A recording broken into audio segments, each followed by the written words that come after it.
believe that I forgot to mention that I'm from Panama. You I did. mentioned that, but Yes. from Lodge St. Andrew under the Grand Lodge of Scotland. Oh, interesting. Does Panama have a Grand Lodge? Yeah, they have a Grand Lodge of Panama. Mm-hmm. And there is another Orient there, which is the Grand Lodge of Massachusetts. Oh, interesting. Yeah. And I believe that all these lodges are from the Grand Lodge of Scotland. Yeah, here in the States, pretty much it's, well, setting aside Prince Hall, because that's a whole conversation.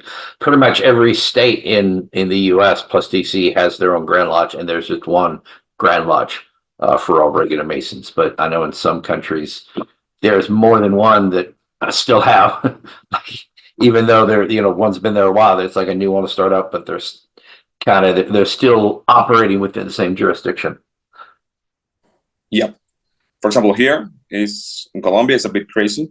Mm-hmm. Because just in Bogota, there is 2 Grand Lodge of Bogota, and you are like, hey, where do I go? Right, which is the right one? Which is the right one? Yeah. Yep. So, but I talked to the secretary of my lodge and told me, oh, we are in amity with this one. So yes, that's what counts. Yeah, that's the one. So yeah, there are some countries like that, but for in the case of Panama, is a bit curious because of the history. Because before Panama was part of Colombia, before the independence, well, the separation from Colombia. Okay. And there were some lodge from the Grand Colombia, the big Colombia, before, but it wasn't Panama. So the Scottish, they were there too, and they found a lodge in Colón, which is the oldest from the Scottish in Panama. Then they created one in Panama, and that's the one that I'm part of. I got my initiation there, sir, and it's a centenary lodge. It's more than 100 years old, those lodges. And there's the Lodge of Panama, the Grand Lodge of Panama, which is I believe is the Grand Lodge of the country. Okay. Good morning, Brother Marco. You're on mute.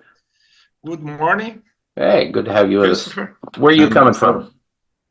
I'm from Curitiba, Brazil. Bob. Awesome.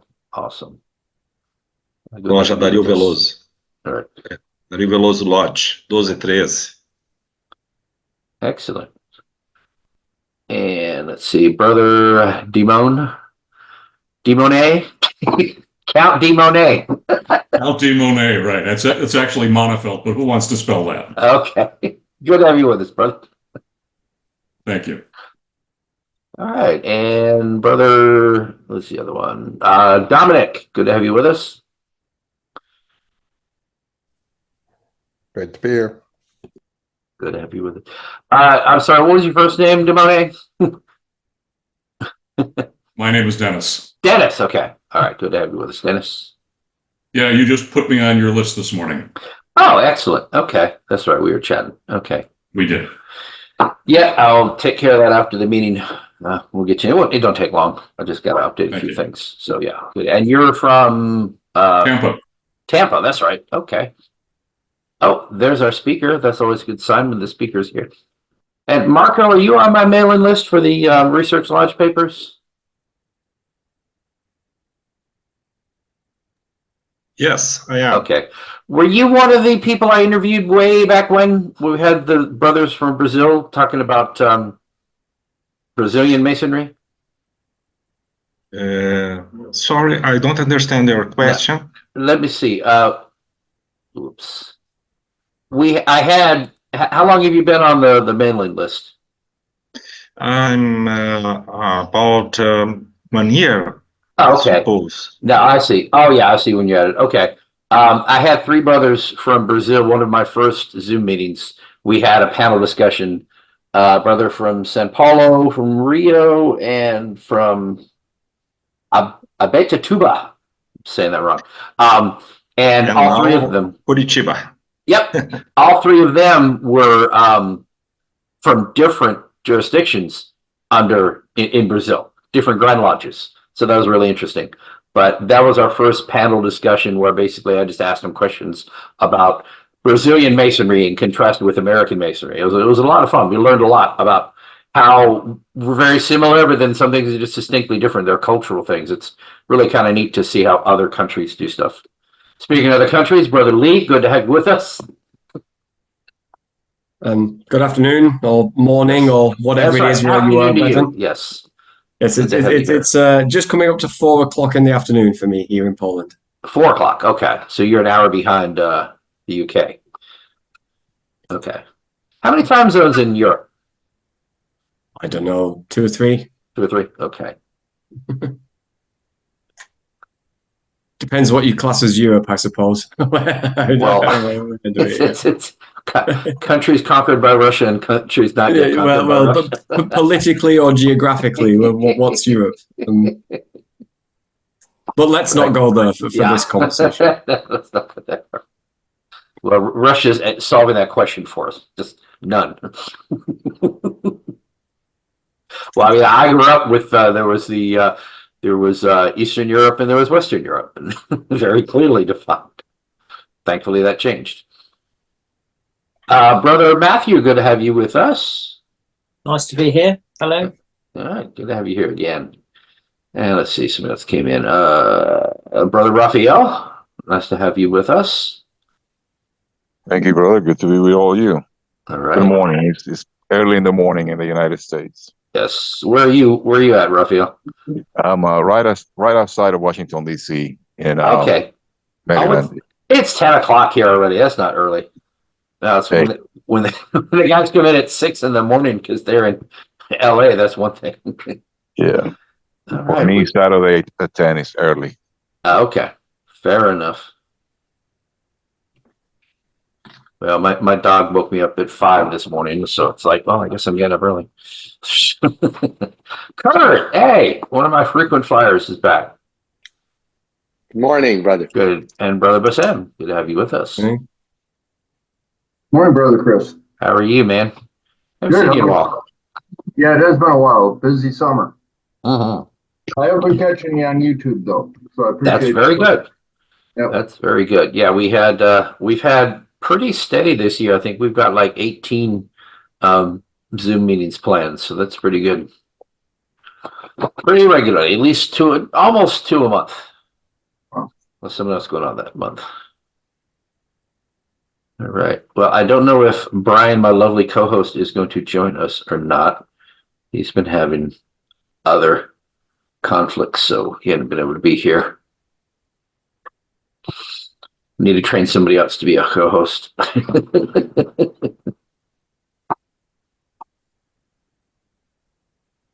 Tell them how many more buttons they get. That's right. Oh yeah, you get all kinds of buttons. You get so many more buttons when you. That's true. That's true. Yeah. I don't know if they get much of anything. I don't know. I mean, I've got 1, 2, 3, 4, 5, 6, 7, 8, 9, 10, 11, 12, 13. Got 14 buttons across the bottom here. All right, we got people coming in. This is good. Well, I don't even want to try and get started. I still got people dribbling in, so we'll just kind of chit-chat a bit here.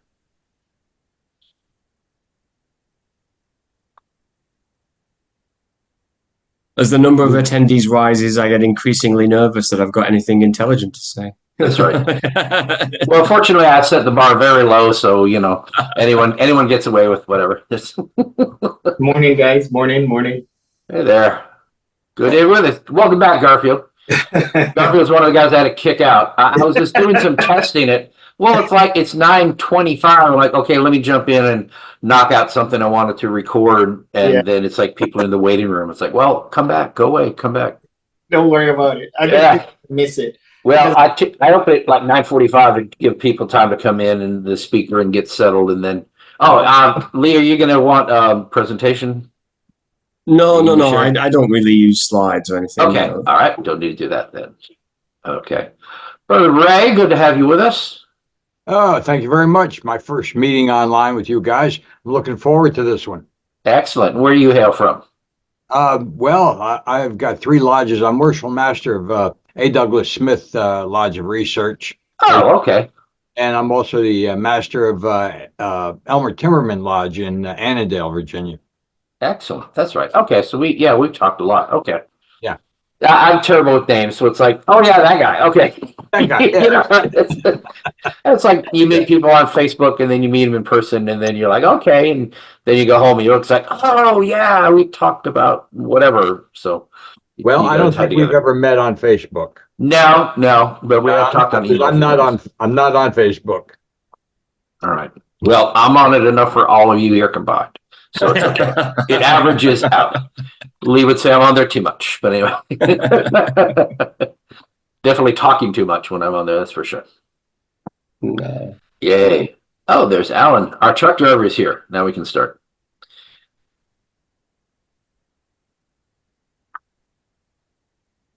All right. Robert Simpson. So A. Douglas Smith did do a couple of Zoom meetings. I think you actually had a meeting where you opened up and then called off and then turned on the cameras and you had your speaker on Zoom. Did you do that last year? I think it was.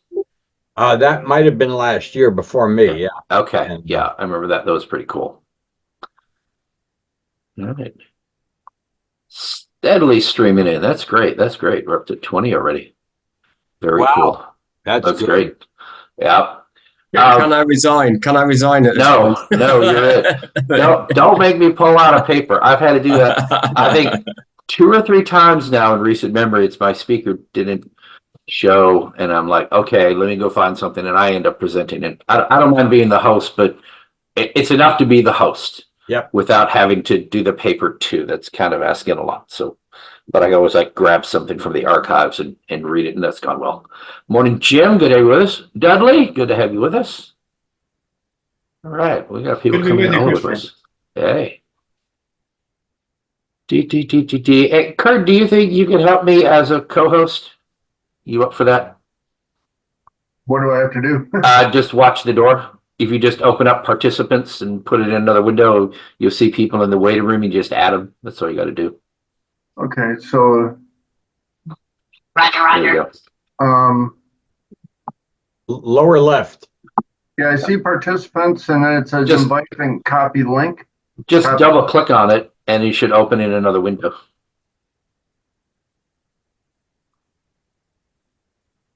Okay, You see that? And then when you see the participants and then up there waiting room, you see, okay. just hover over that guy, hit admit.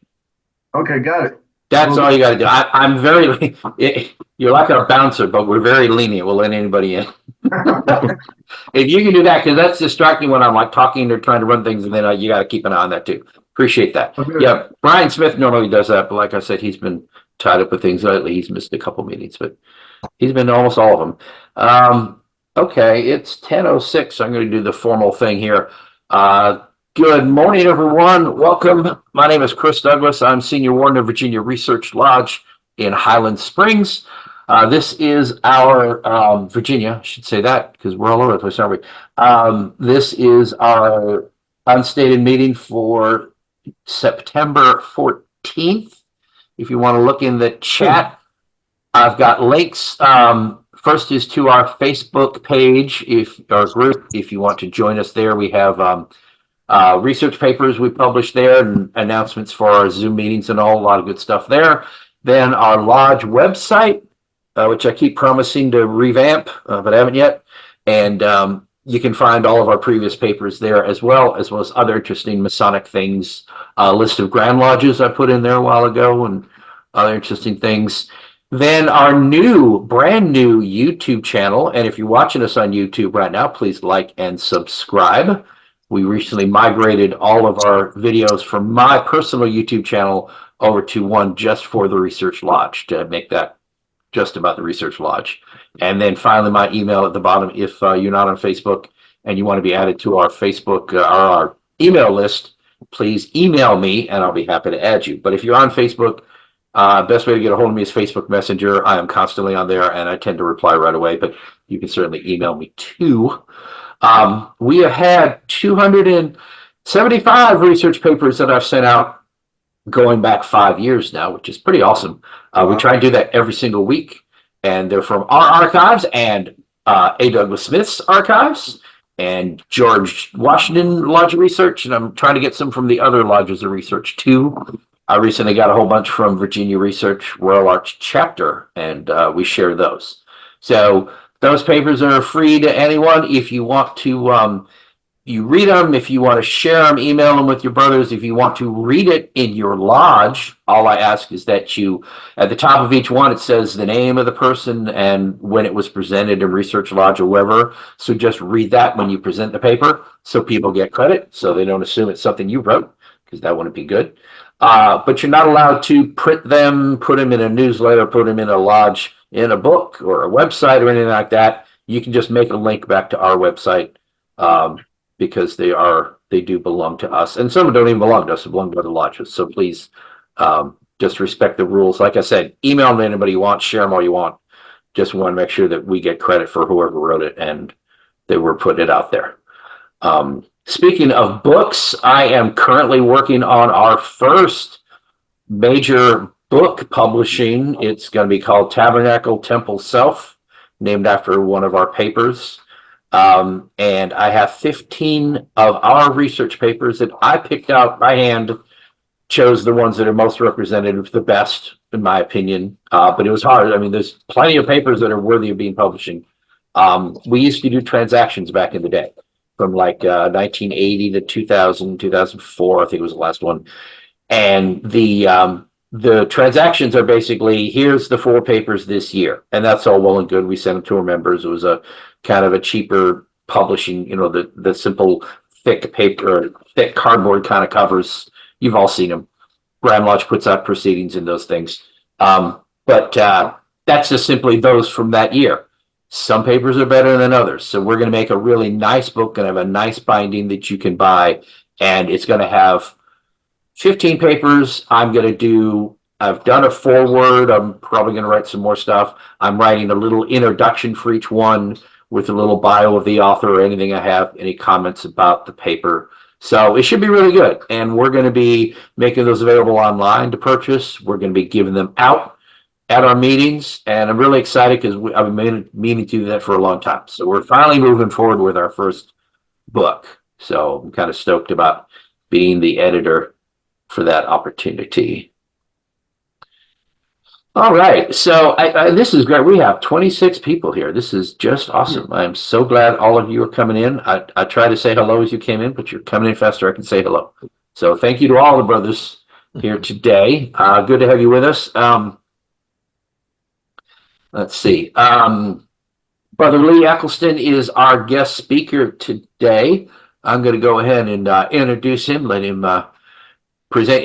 He's been our speaker, I think, a couple times now. But let him go ahead and highlight his biography and then jump into his talk whenever he's ready. So go ahead, Lee. Good afternoon, good morning, good evening, brethren, wherever you are in the world. I'm coming to you from Warsaw, Poland, although I think from my accent you can probably tell I'm English. I was initiated 15 years ago in Isaac Newton University Lodge attached to the University of Cambridge.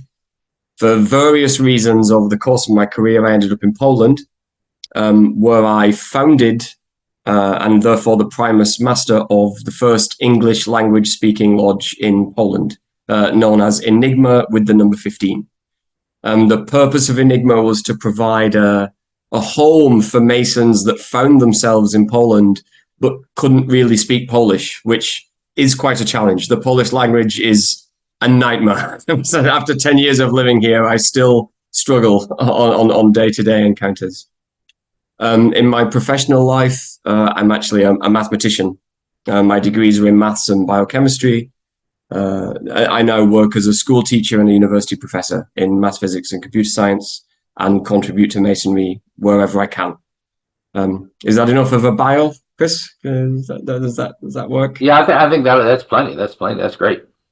Okay, so what I'd like to talk to you about today then is the Book of Ruth and its relevance to Freemasonry. I've written it partly as a paper and part of it as a speech that I can read as I'm going along, so we'll see how that goes. So, here we go.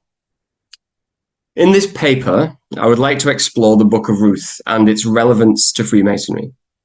I'm aware that some people that are reading or listening to this paper may not be directly familiar with the Book of Ruth, which I will henceforth sometimes refer to just as the book. So I've divided up what I have to say into 3 sections, each of which is divided into 3 subsections. So first of all, I will look at the book as an artifact of the profane world.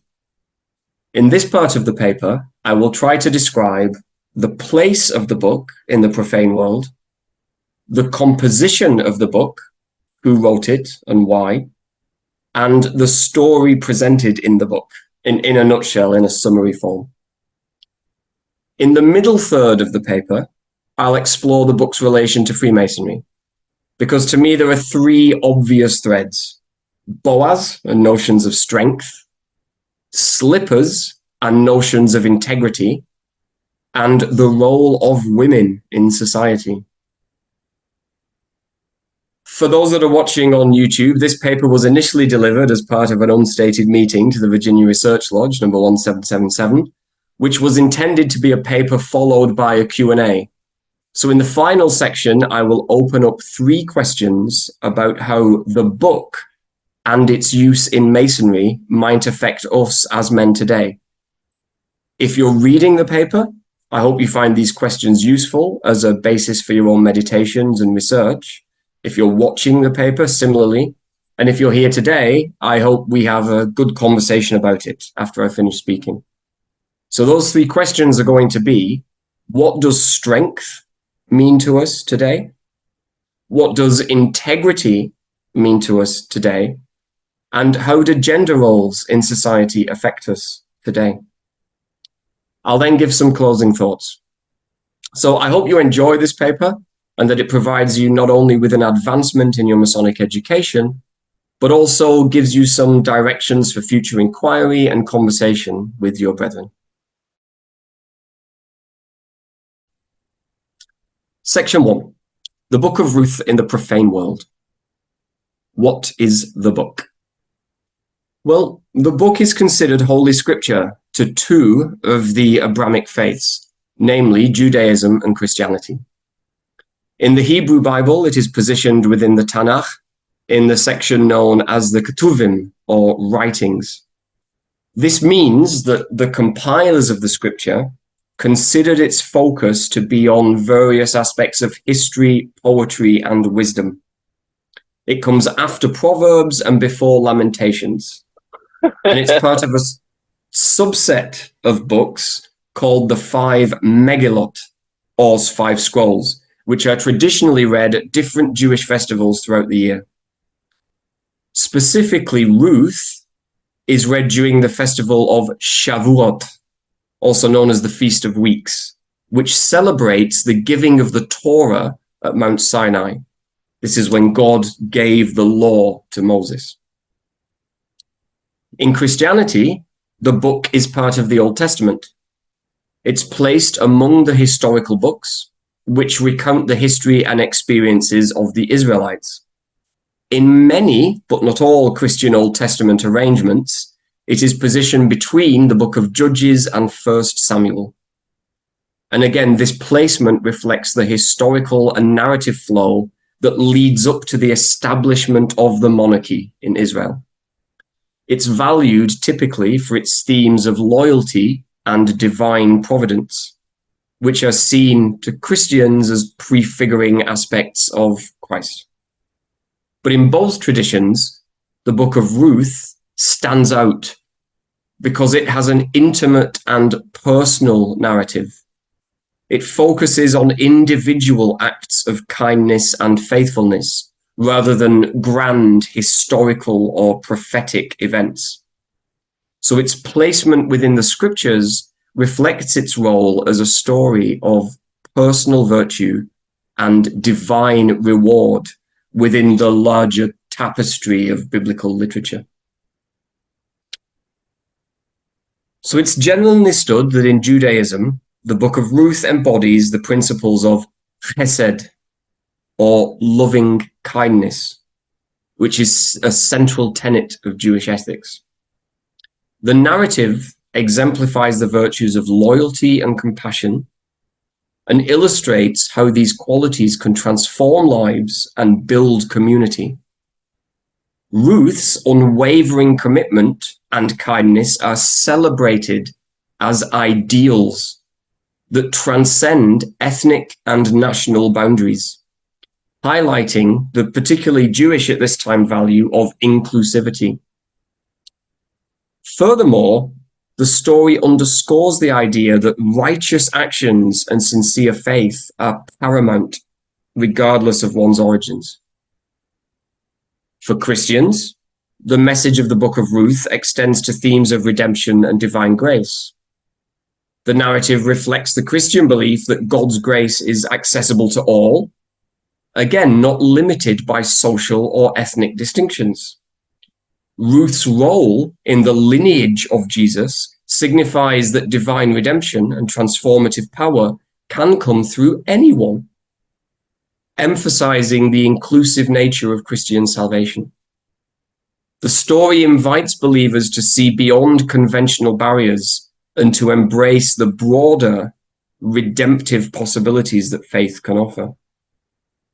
In Islam, while the book itself is not part of the Quran, its underlying themes resonate with Islamic values.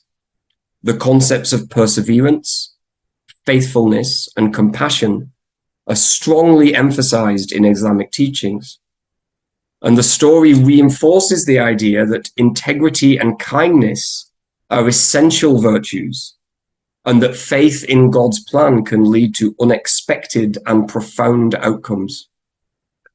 Ruth's example aligns with Islamic principles of caring for others and remaining steadfast in one's faith amidst the challenges that the world throws at us. So in summary, in the profane world, the Book of Ruth tends to be seen as providing a rich source of inspiration and reflection for followers of Judaism, Christianity, and Islam. Its teachings about loyalty, compassion, and redemption offer universal lessons that transcend specific religious contexts. By embracing these values, individuals across all of these traditions can find a common ground and a deeper understanding of their shared human experience. The composition of the Book of Ruth. Well, the composition of the Book of Ruth and its intended purpose also offer some insights into its significance. It is traditionally attributed to have been written by the prophet Samuel, though this is not really accepted anymore. Modern scholars often consider that the book was written by an unknown author, or more likely, as was common at this time in history, a group of authors. So the exact identity of the writer remains uncertain. But the book is thought to have been composed sometime during the early monarchic period. So not at the time when the events were happening, but many hundreds of years later, just after the Jews came back from the Babylonian exile. The narrative style and the themes within it suggest that it was written by someone familiar with both the local customs of ancient Israel and the larger historical and theological contexts of the time.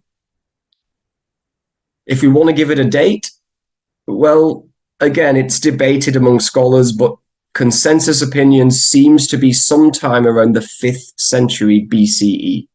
So 500 BC, 400 BC, sometime around then, when the Jewish community was re-establishing itself in Judah and reflecting on its history as a community and its identity moving forward. And because of this, the book focuses on themes of inclusion and redemption. And these are themes that are always particularly relevant when we have periods of rebuilding and reintegration. Literally speaking, one of the primary purposes of the book is to provide a genealogical link between the period of the judges in Israeli history and the establishment of the Davidic monarchy. By highlighting Ruth's inclusion in the lineage of King David, it establishes a connection between the story's moral and theological lessons and the royal line of Israel. The genealogical focus would have been very significant at the time that it was written for affirming the legitimacy and the divine favor of the Davidic dynasty. And we as Masons know that this is very important because it was the son of David, Solomon, who went on to build the temple at Jerusalem, our symbol of building and welcoming the divine within ourselves. So the book underscores key theological themes: divine providence, loyalty, and redemption. But it also reflects on how the architect's plans can unfold through seemingly ordinary events and individuals. By depicting the positive integration of a foreigner, Ruth, who was a Moabite, into the Israelite community, it promotes this message of inclusivity and the idea that faithfulness and virtue should not and cannot be confined by ethnic or national boundaries. The narrative also reflects the values and social customs of ancient Israel, including the practice of levirate marriage and the role of kinsman redeemers, critical to the whole story. It provides a window into the social dynamics and the familial responsibilities within the communities of the time. So, to the profane reader of the time, there are three themes: loyalty and devotion. The story of Ruth's unwavering commitment to Naomi serves as a powerful example of selfless love and loyalty. Redemption and inclusion. By incorporating a Moabite woman into the lineage of David, the book highlights the theme of redemption for potential outsiders to become part of God's covenant people. And divine providence. The narrative illustrates how divine providence operates through human actions, guiding us and the people that we influence towards a redemptive conclusion. So in summary, the Book of Ruth is a rich text, even though it's very short, that combines historical, genealogical, and theological elements. It was likely composed to address the needs of a community reflecting on its identity and its divine purpose, and offering lessons that would resonate across generations, which, given we're still reading it today, they succeeded. So what is the story in a nutshell? Well, the Book of Ruth is a narrative set in the time of the Judges. This is a period marked by social upheaval and transition in ancient Israel. It begins in Bethlehem, where a famine forces a man named Elimelech, along with his wife Naomi and their two sons, to migrate to a place called Moab. While in Moab, Elimelech dies, leaving Naomi with her two sons, who eventually, inevitably, marry Moabite women, Orpah and Ruth. Tragically, Naomi's sons also die, leaving Naomi and her two daughters-in-law as widows. Now the story progresses, and eventually the famine in Bethlehem ends, and Naomi decides to return home. She urges Orpah and Ruth to stay in Moab and to remarry. But Ruth refuses to leave Naomi's side. Ruth famously pledges her loyalty with this heartfelt declaration: "Where you go, I will go. Where you stay, I will stay. Your people will be my people, and your God, my God. Ruth's commitment is a profound act of devotion and highlights the story's central theme of loyalty. And it reminds me of our occasional Masonic toast, which we may do at the festive board, and depending on your jurisdiction, where we say, never above you, never below you, but always with you. So, Naomi and Ruth return to Bethlehem during the barley harvest. Ruth goes to glean in the fields to provide for them, as was customary for widows. Now, gleaning, for those who don't know, was a custom to help the poor. If a harvester dropped produce during their work, they were expected to leave it on the floor, not pick it up, so that later the poor and needy could come and collect or glean that which had been dropped, so that they could feed themselves and their dependents. So Ruth, she ends up in the fields of Boaz, gleaning. He is a wealthy and influential relative of Naomi's late husband. Boaz notices Ruth's hard work and her kindness towards Naomi and is impressed by her dedication. Boaz then goes on to show Ruth exceptional kindness. He encourages his farmers to accidentally drop things, ensuring that she has enough to glean, and offering her extra protection in the fields, because it says that some of the men bother her. So he has other men go and make sure that the other men don't bother her. And then Naomi, recognizing Boaz as this kinsman redeemer, a relative who can marry a widow to preserve the family name, advises Ruth on how to approach him. According to the customs of the time, Ruth is to present herself at Boaz's threshing floor after the harvest. And we won't get into that because it's before 9 p.m. and it's a bit much for children. Anyway, Ruth follows Naomi's instructions, and Boaz, moved by her courage and her integrity, agrees to take on the role of redeemer. But there is a closer relative, and Boaz does not have the first right of redemption. So he approaches this relative in a public assembly and offers him the opportunity to marry Ruth and redeem the family property.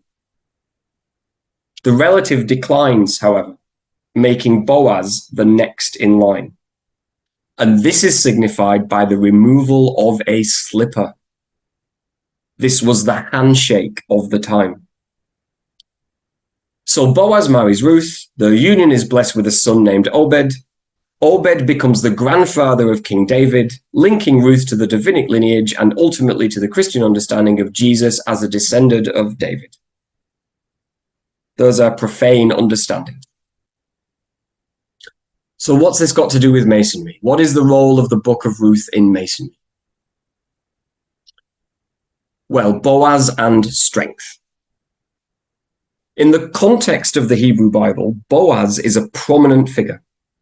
We're told that he is a great-grandfather of David, a prince and ruler in Israel. So we know we're talking about the right Boaz because nowhere else in the Bible is mentioned anybody with the same name who has these connections to the family. So this is definitely the story that we're being pointed at when we connect Boaz with strength. He ensures the continuation of a deceased husband's family. Boaz's story becomes this powerful narrative of integrity, kindness, and strength, because his role in redeeming Ruth and her family exemplifies loyalty and justice, which are foundational to almost all of our moral and ethical teaching. In Masonic tradition specifically, the name Boaz takes on an additional layer of meaning, because it's one of the two pillars that stood at the entrance of King Solomon's temple. And as a pillar, Boaz represents enduring strength, possibly even when conjoined stability, that is crucial in both the physical and the moral aspects of our behavior. Just as the pillar was vital to the temple, symbolizing strong foundations, so too does it represent the strength of character and resolve that we strive for in our Masonic journey. So beyond its physical representation, Boaz serves as a symbol of moral strength. His actions are characterized by fairness and compassion, the kind of ethical fortitude that Masons, I hope, seek to embody.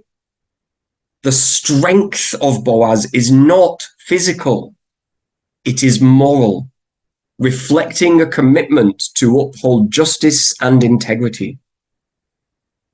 For the record, of course, the pillars at the entrance to the temple were not structural, they were not architectural, they were aesthetic.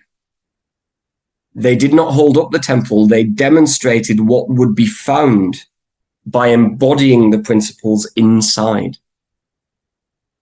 So we as Masons, when we reflect on the qualities associated with Boaz, are encouraged to cultivate personal strength, personal steadfastness. We are encouraged to build our lives as they are seen from the outside by other people on a firm foundation of ethics and strong principles. We must act with integrity and support others with the same steadfastness and kindness that Boaz demonstrated.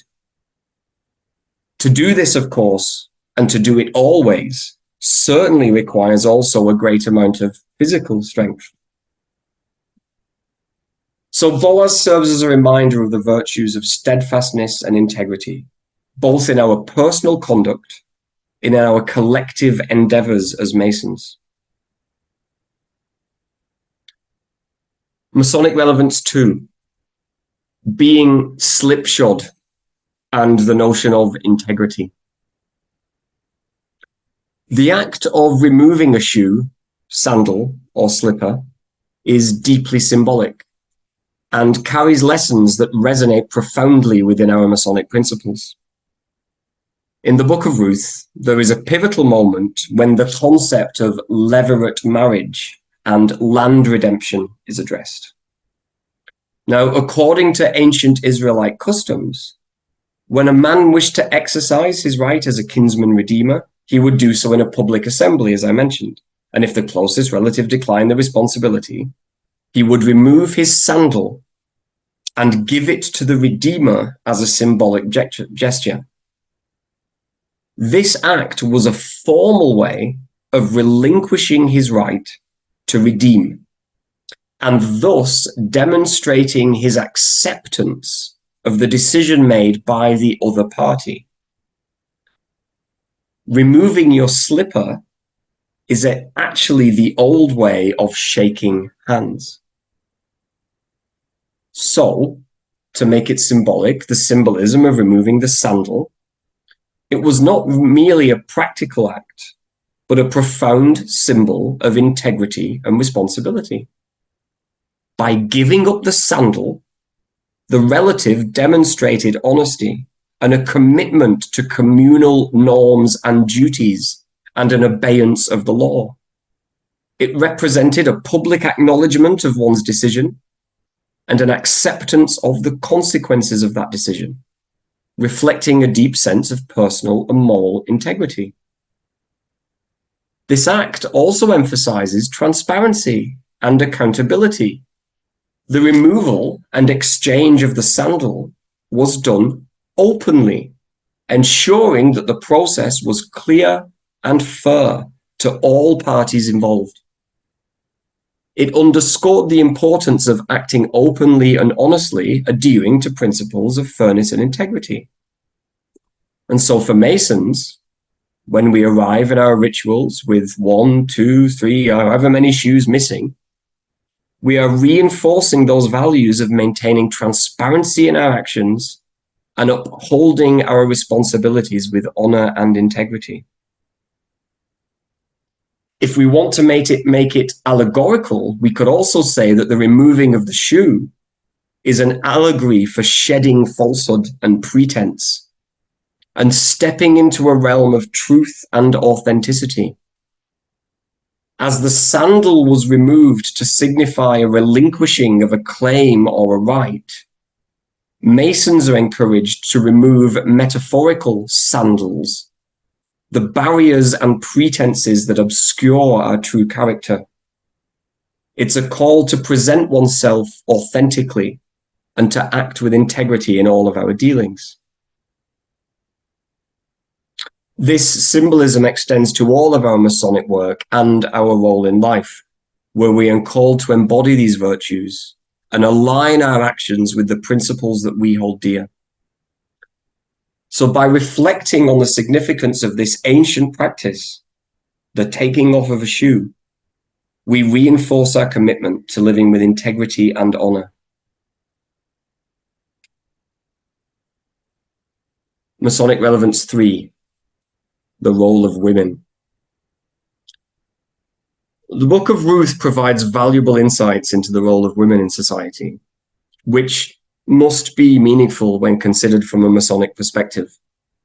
So here's how Masons might interpret the role of women based on the narrative and themes of the book. The Book of Ruth highlights the significant agency and influence that women can and should have in their families and communities. Ruth's proactive decisions, such as choosing to stay with Naomi and working diligently in the fields, demonstrate her personal strength, determination, and moral character. She is not a passive player, but an active participant in shaping her own destiny and contributing positively to the lives of those around her. And for Masons, this underscores the importance of recognizing and valuing the contributions of women in all spheres of life.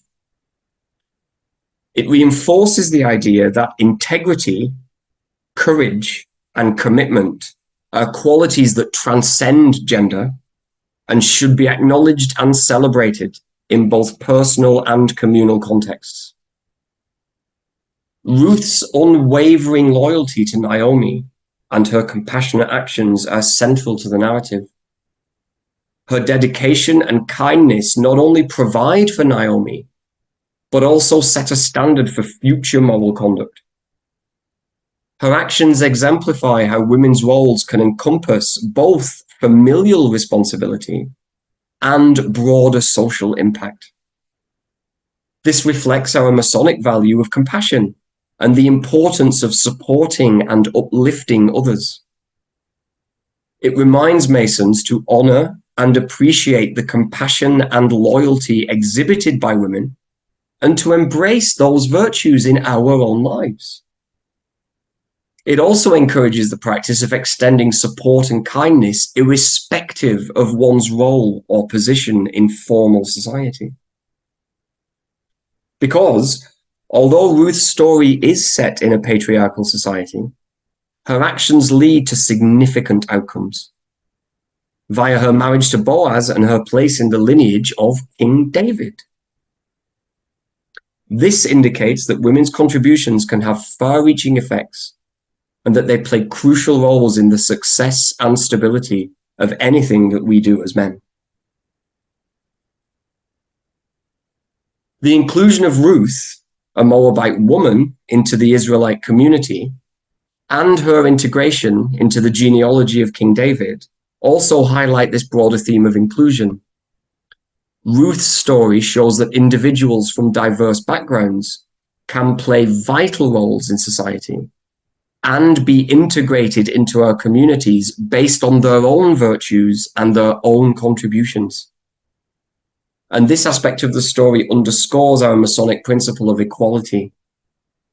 It encourages us to promote and support equality, recognizing all individuals regardless of their background or gender, and I would extend this to religion and sexuality. So in summary, I believe for Masons, the Book of Ruth offers a rich perspective on the role of women in society. It highlights the agency, compassion, and leadership qualities of those who are different to us and advocates for inclusion and equality of those people. So by reflecting on these themes, Masons can be inspired to recognize and support the significant roles that all people play in all aspects of life. Section 3, I said I would bring in some questions for our Q&A as we move on. But before this section, I'd like to give a little heads up. What I've said so far, to the best of my ability, has been checked against scholarly accounts, experienced brethren, and people that I've met over the course of my life. I don't claim that it's true, because who knows what that is? Quid est veritas, as Pilate said to Jesus. But I've tried to shed some light. This next bit, though, is pure speculation and question. Given everything we've just learned, what do we do with it? So question 1 is, what does strength mean to us today?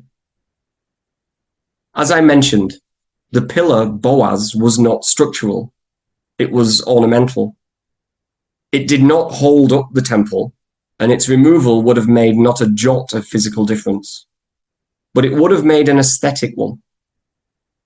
So I read this to mean that not all strength is physical. Part of the strength of Boaz, the man, was not in protecting or hoarding his wealth and belongings, but in allowing gleaning to take place in his fields, encouraging it even. He knew he had enough, and so he could share his wealth and his fortune with others. We also see Boaz demonstrating a strength in humility. When the time came to become the Redeemer, he didn't turn up at the assembly and announce everything that he'd already done for Ruth. He offered the first refusal, as per law, to the closer relative. So today, in a world that is torn and divided by war and conflict and religious and gender sexuality-based persecution, what kind of strength do we want to see in ourselves? How can we be strong? Question 2. What does integrity mean to us today? I often see memes on the internet that show a picture of 2 hands shaking, and the caption underneath goes something along the lines of, "This used to be a promise. To Masons, it still is." Well, I take some issue with this, because our handshakes, our grips, as we should properly call them, are not promises. They are methods of identification. When we make promises, when we take our oaths, we take off a shoe or 2. We get down on our knees, and we place our hands on the volume of the sacred law. If our conception of the physical act of promising has gotten confused, we need to ask if our moral conception has gone wrong as well. On top of that, what kind of things should we be promising? What is a promise? What is integrity? I'd be very interested to hear what you all think. And finally, question 3, how do gender roles in society affect us today? Well, let's get one thing straight, but not me. I'm not, and I don't apologize. Gender and sex are not the same thing. Neither are any of them the same thing as sexuality, but that's for another time completely. Sex is biological. It may or may not be binary. Some people are congenitally different in terms of their genotype and their phenotype. That is a fact, not an opinion. Whether it needs to be considered an illness or not is an opinion. However, once one has been assigned a sex, there is a gender that comes with it. And that gender is an expected set of societal behaviors. They've been assigned to the sex to which you were assigned. But what we see in the Book of Ruth, is that both men and women can exhibit the same qualities of leadership, wisdom, and skill. So, as Masons, what do we do in our lives and in our lodges about allowing women, or potentially other sexes, if you like, to grow and thrive and become the very best versions of themselves. So, in conclusion, I'm aware I just dropped a bit of a blinder on you at the end, and I hope it doesn't overly dominate the conversation, but I felt it had to be said. What I think I've tried to convey this afternoon, at least this afternoon for me, is the intimate story of a family that were driven to emigrate because of circumstances beyond their control, and they longed to go home. When the situation arose that it might happen, it was the women that took agency, and the men that were passive and humble, yet became our everlasting symbols of strength. Our Masonic ancestors saw this as a pivotal story that would become central to our philosophy. And I'd be really interested to know what you think. Thank you very much for your time, Brethren. All right, thank you, Lee. I'd almost rather have done those questions one at a time, but I guess we'll just let people answer in whatever order they like. I'll start off with the first question about strength. You mentioned there's more than physical strength. So I'll give an example of there is, I'm trying to think best way to say it, like strength of character. I mean, in addition to being physically strong, another example of strength is basically doing the right thing. There's doing the easy thing, and then there's doing the right thing. And strength of character is how you should act, how you should behave. And it does take inner strength to say, well, I could get away with not doing this. I could, kind of take the easy route out and not push or whatever. But inner strength is doing what you know to be right and standing up for that which is right. And that does require strength. And I think that is something we're kind of, we may be lacking in our society today. So that's something we as Masons should remember is have strength of character. I'll put it that way. Other responses or comments, Brother Aday?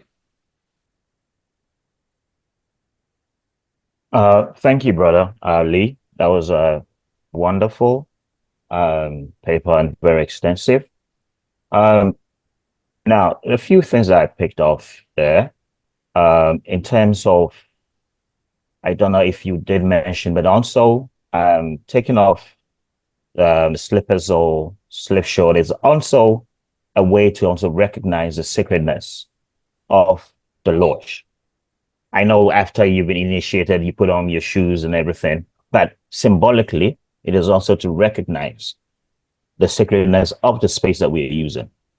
Now, in regards to the handshake that you talked about, where the handshake doesn't constitute what was a promise, the problem is that the handshake is probably different from a grip, right? It's the grips and things that are modes of recognition. But in terms of the handshake, it should not just be a handshake. In some jurisdictions, when the brethren meet, they don't just shake their hands. They actually complete the whole 5 points of fellowship. So if you're doing that, it gives you the full meaning. Then in that sense, you're actually making a promise to the brother.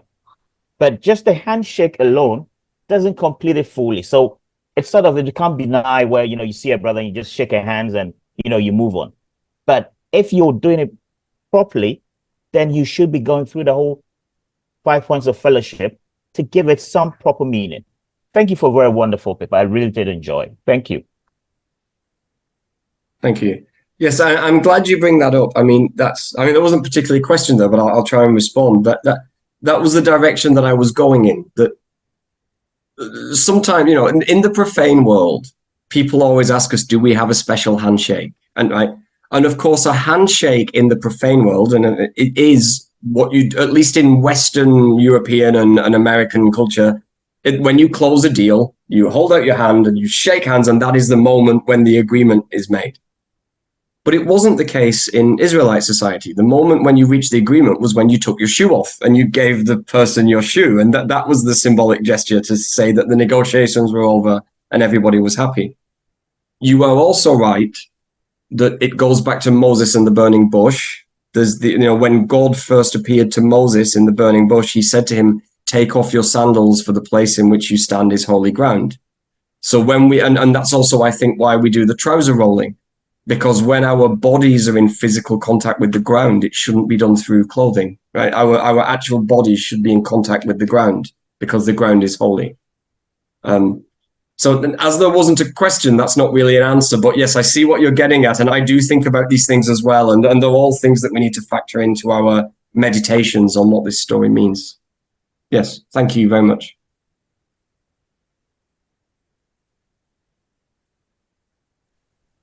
I have a question. Ruth and the lineage of David and Solomon, and finally Jesus was I don't know how to put it. While she was in that lineage, when we look at the Old Testament, there are so many beginnings of the books that start with so on begat so on begat so on, where wasn't the Jewish lineage generally derived from the mother rather than the father? And yet in the other books, it's the males. Yeah, yes and no. I think this is all. And if there's a Jew in the room, you're probably better to answer this than me. The society was patriarchal, so government positions, kingships, judgeships, they passed down the male line. However, your membership of the faith of the Jewish religion comes from your mother, not your father. Oh, that's the key difference there, right? Yes, if you're born of a Jewish woman, you are automatically a Jew. But if your father is non-Jew, you're still a Jew.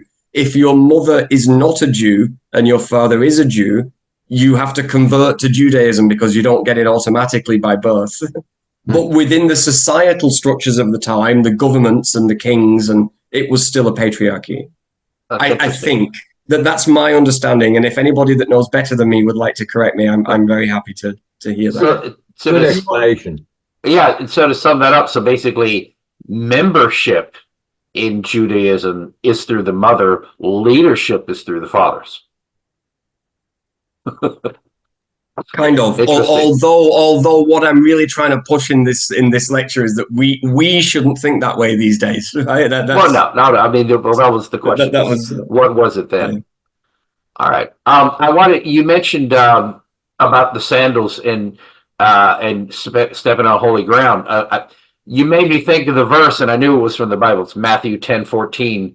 Shake off the dust of your feet when you depart from that house. And God is saying, if the people are not receptive to what you're saying, shake off the dust of your feet when you leave that place. So leave the thoughts and the feelings of that town behind. It's kind of like you're spurning them. It's like, well, get rid of the dust of that town so it doesn't affect you and go on to something else. And I think more symbolically, it's sort of like take those negative vibes and set them aside, and then, get your head right again. Forget those people. In modern parlance, those people are toxic. So, forget them, shake them off, get them out of your head, and focus back on what you're supposed to be doing and go on to the next job. Yeah, I think it also does have that echo of the fact that it's the closing of a deal. We're all done here. We're all done here. So even if you've had a bad conversation with somebody, you agree to disagree, don't you? And you hold your hand out and you say, okay, well, I'm leaving now. Have a good day. Right. Goodbye. By the way, and it's the same thing. It's like what I came to do didn't quite work out here, but here's my sandal. We part on good terms. And you literally leave the sandal and then you walk away with just one sandal? No, I think they'll put it back on. Again, it's a jet. I don't know. Again, that's the bit that I don't know. Did they actually give them away, or did they take them back afterwards? I don't know that bit. I'm a successful businessman. I've got dozens of sandals sitting over here that I'm collecting for every 6. I don't know. It would be like, you take it and then you give it back to them and they put it back on. I don't know. I would think you wouldn't walk around with just one shoe on, but I don't know. It is a symbolic thing more than anything, I think. Apropos lineage, Lee, the way I understood it always was you're only Jewish if you have a Jewish mother, as you say, because none of us knows who our father was. Because unless there's a family likeness, none of us knows who our father is. Interesting. Yes. So membership of Judaism comes two ways, either through your mother or through formal conversion, which involves circumcision at an adult age and all of that stuff. You know. All right, more comments, questions? You're right. Yeah, can I ask something? I wanted to see if I understood this right. You said that sometimes a man like Boaz in this case more or less allowed her to continue her past husband's name. Is that so? Like, was Boaz, did he have more than one wife at that time? So his own line went through another woman, but she continued on her ex or dead husband's line. Is that right? Or yes. So it's not said whether Boaz had another one. That's not clear. But what we do know is that if we talk about Hiram as the widow's son. There's this big emphasis on widows in the Jewish community because women were not allowed to work. So if they didn't have a husband, they had no money. So if you had what this kinsman redeemer is, for example, what's happening here is that he was the brother-in-law, right? And so if you have a brother and he has a wife, and your brother dies, you are expected under Jewish custom at that time to marry your brother's wife and bring her into the family again and continue the family because of inheritance and land. And otherwise she'd be destitute and out on the street with nothing, no one to help her. And of course, still considered part of the family, you see, but they cared about the law so much that if she wasn't physically married into a living member of the family, then she wouldn't get any money. So a brother was expected to stand in and marry her. Now, we clarify, your husbands are allowed to have multiple wives. At this point, yes. Yeah, so you were, it's not like, if you had a wife already, well, you would now have two. So, all right. Yeah, because this was a world where women were absolutely prohibited from working. This is why she was gleaning in the field, right? She couldn't get a job. All she could do was rely on the kindness of Boaz. And if you read the whole story, he proactively instructs his harvest men to purposefully drop a little bit extra on the floor so that she can come and pick it up. So Boaz was somehow tied, as a relative to her dead husband. Then he was her brother-in-law. Yes. Okay. To Naomi, not Ruth. Yes. So. Was it directly about? You said it was a relative, but did they specifically say it's Naomi's husband's brother? No, it's not really claimed. And even in the Hebrew, when you read the story, this man that has the prior claim, he's never given a name and he's never given a formal position. He's just referred to as that other relative. Yeah, okay. We don't really know for certain, but you can kind of guess that it probably would have been a brother-in-law because Boaz must have been second in line. Because I don't know. I mean, it's speculation at that point, but he's referred to as one like this other relative who has a senior claim to the marriage, but then he doesn't want it, so Boaz ends up with it. So you bring out in your questions. I like the questions because too often in Masonry we keep telling ourselves like the whole point of Masonry is we're supposed to we're teaching ourselves how to make good men better we're all use the lessons of Masonry to improve our lives, but it's not. I think for many of us, it's not always clear cut. You listen to the lecture and go, "Oh, I need to go exercise and lose weight. It clearly tells me what I need to do." It's much more subjective, and you have to sit and contemplate about even though the lectures share a whole lot. Charity, I guess, is one thing that's pretty clearly laid out, but much of the moral lessons I don't think are necessarily obvious Is that a way to put it? That we need to think about. It's like, how do we apply it to our daily lives? And that's why I like these sort of papers that kind of get into how do we take this lesson and apply it to our daily lives? Because I submit Masonry, although it teaches us a lot, it doesn't connect all the dots. Thoughts? Is that an accurate representation? Yeah, I think so. I think, we learn all of this ancient wisdom, but this wisdom was generated in a culture and a time and a place that is very, very different to the time and place that we live in. And that's not to say that there isn't a truth that can be transferred from there to here. That's why these stories survive and we retell them. But what is that truth for us today? I mean, even this story, right? The idea of marrying your brother, imagine if I told you that, your brother's died, so you've got to marry your sister-in-law, them's the rules. We'd find that really offensive, right? Right. It's not our culture.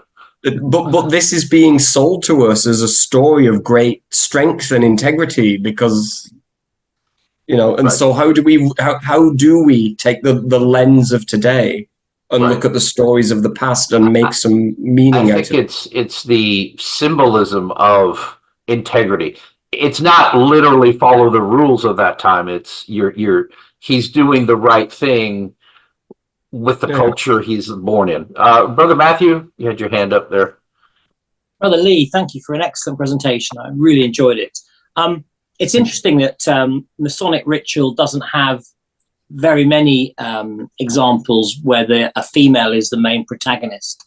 The Scarlet Cord, which is, as you may know, has been relatively recently revived, does in fact do that. It has it in the first two grades are both about women, and Ruth is the symbol in the second. She's the story in the second grade, interestingly. But just thinking about it, because I worked it quite recently, that it's there's not very much in that ritual, which although the whole story is told, that is not really extracted.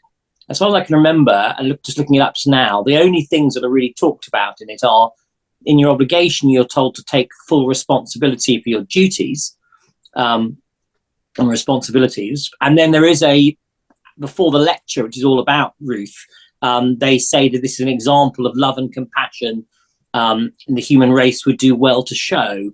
But that's really all there is. And it seems to me it's such a shame that this grade, this degree, which is all about Ruth, does very little actually to explore in any kind of advanced way the sort of things you were talking about. And it seems to me something of a missed opportunity to have a grade about a woman who's such a remarkable woman and so important, obviously, because and with the Boaz Masonic connection as well. But very little is actually said about her. Really, you just hear the story, and there's no attempt then to pull out really any of the kind of meanings. So thank you very much for doing that. I did really appreciate it. Thank you. I will say, in the Eastern Star, my wife and I are both members. Ruth, and my wife actually, I think one year she was Ruth. There are 5 star points, and each of them is a different woman from the Bible. And Ruth is, of course, one of them. So, at least in the Eastern Star, they do have their ritual specifically talks about 5 different women from the Bible and about the moral lesson you learn from. And in Ruth, I think it is devotion to Naomi, because that's the stuff. From Ruth's point of view, she symbolically represents the idea of she's loyal to Naomi, her mother-in-law, and looks out for her best she can. It's about devotion and sisterly love, something like that. So, Garfield? Yes. So yes, I'm part of Florida's Lodge of Research also, as well as Book El Rey 171.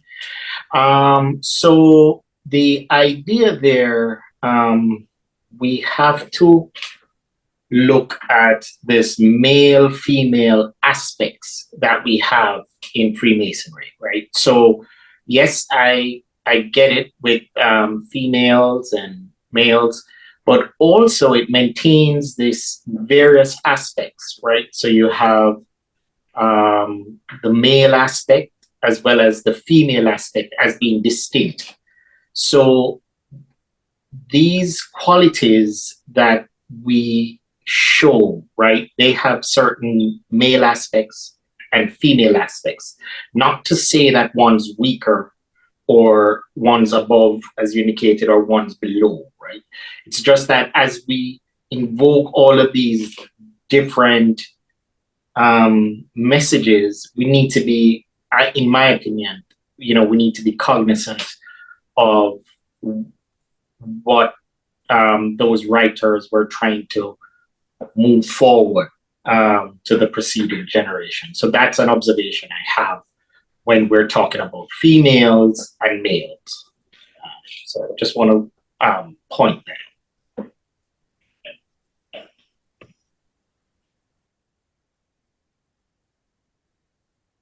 Okay. Again, there was no question. There's no question, so I'm not sure how to answer to it.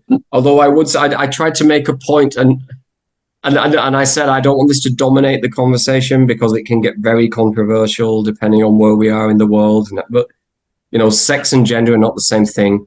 So female and male is not the same thing. I think that the set of attributes of behavior that are, can I speak coarsely for just maybe turn the recording off, but like whether you've got a penis or a vagina does not dictate whether you are a strong leader or a weak leader. That you can be a strong leader with a vagina and you can be a weak leader with a penis, right? So your sex and your gender are not the same thing, right? Gender is society prescribed expectations depending on the state of your genitalia. Whereas sex is a biological thing, and because it's a biological thing, it can be subject to vast amounts of variation. And so anyway, I'm cautious about going this way. I don't, but that's the way. I think I've given you enough about what I think about it. If anybody else wants to pick it up, we can pick it up. But if we all want to move on, let's move on. Just one comment. In the Catholic Bible, the Book of Judith. Now, there was a strong woman, both in integrity and in strength and cunning. And glad I wasn't married to her. Yeah. But, anybody know the Book of Judith? I'm not familiar with it. Well, that's another issue as well. But in the Book of Judith, she was going to avenge the death of a relative, and she went into the enemy camp at night and cut off the king's head. Wow. And to let them know that she was around. Anyway, that's a different book, but the fact is she was a strong woman and a strong leader, and to contribute to the strength of women in gender and sex.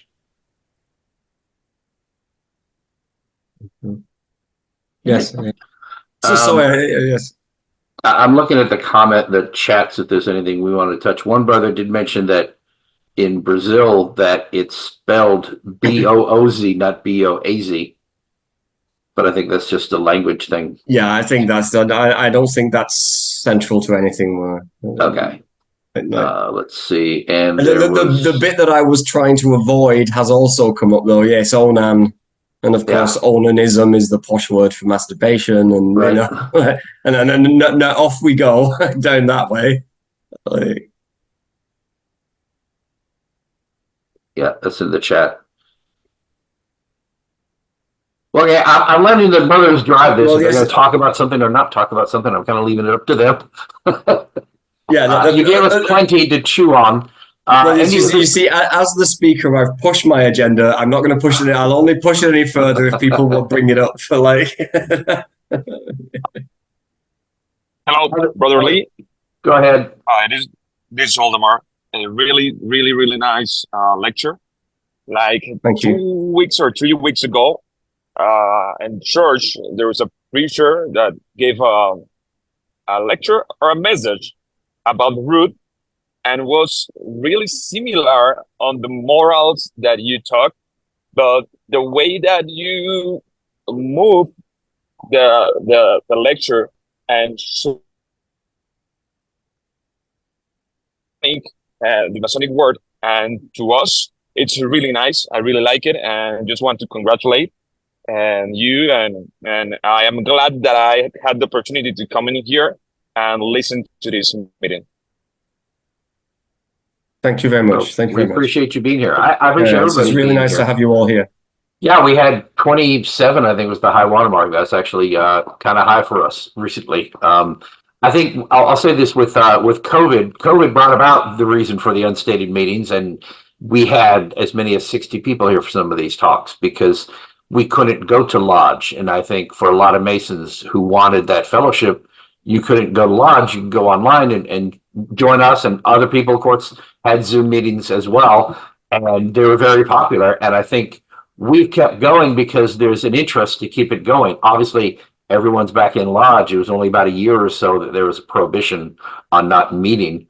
But I'm glad that we stuck with it and people still come. But I think our attendance has dropped off because a lot of what people were getting from our unstateds, of course, they go back to their lodge and get the same fellowship. And that's perfectly fine. But I think we've lost a few of our regulars over time, and then we've kind of gotten some new ones who've been pretty regular the last year or so. So it's kind of like there's still an interest, so we're going to keep doing this.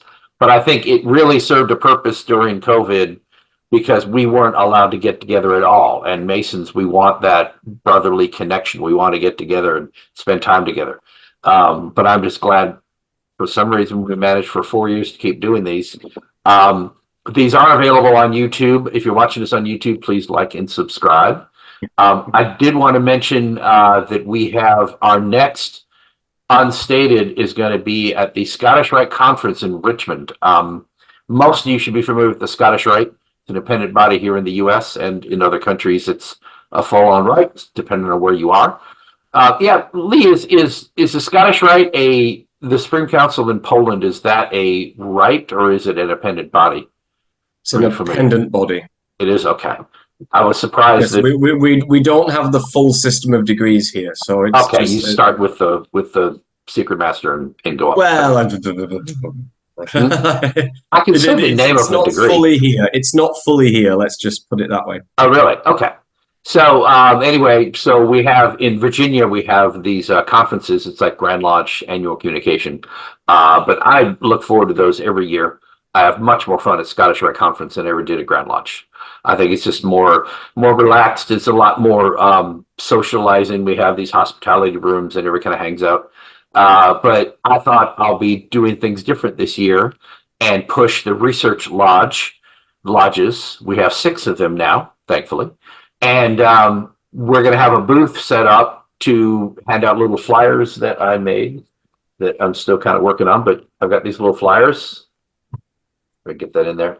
There. Yeah. So working on these little flyers I'm going to pass out, talking about what a research lodge is and, with contact information to encourage some of my brothers to attend. And we'll have an unstated on Saturday morning. I had one scheduled already, and I told that brother we're going to reschedule it for another time, but it's going to be a panel discussion on site at the conference. So I'm going to have at least 4 or 5 brothers who will be there in the room to answer questions. And if any brother is there who wants to sit in the room and join us, we're going to have mics and cameras set up. I don't know how we're going to do it. We're still working out the details. So we'll be present in the room, and all of you are welcome to join via Zoom. So it'll be a slightly different look. We're going to have, I'll have a camera, and then we'll probably have 1 or 2 cameras to capture the room. We'll have mics so people can participate. So you'll be able to ask questions and join in like you do right now, but we're going to physically, a certain number of us will be together in a room at the hotel in Richmond during the conference. And I think that's kind of a neat idea, and it kind of gives us more visibility, and it'll be fun to see how that works out for us. So we'll see how that goes. That's going to be on the 28th. We still have a couple more after that before the end of the year. Our annual will be in December, and about December, I'm going to figure out all my speakers for 2025 to have in the Zoom meetings. So a lot going on with the Research Lodge in person and here online, and that's great. So please like and subscribe if you haven't already. Any other brother have comments or questions for Lee before we wrap it up? Brother Christopher. Yes. I would like to make a question. Nice lecture, as always. But by marrying Boaz, Ruth became the great grandmother of King David, from whose lineage Jesus Christ would come. This is a strong indication that salvation through Jesus would be not be only for the Jews, but for all humanity, including the Gentiles. What does the brother think about?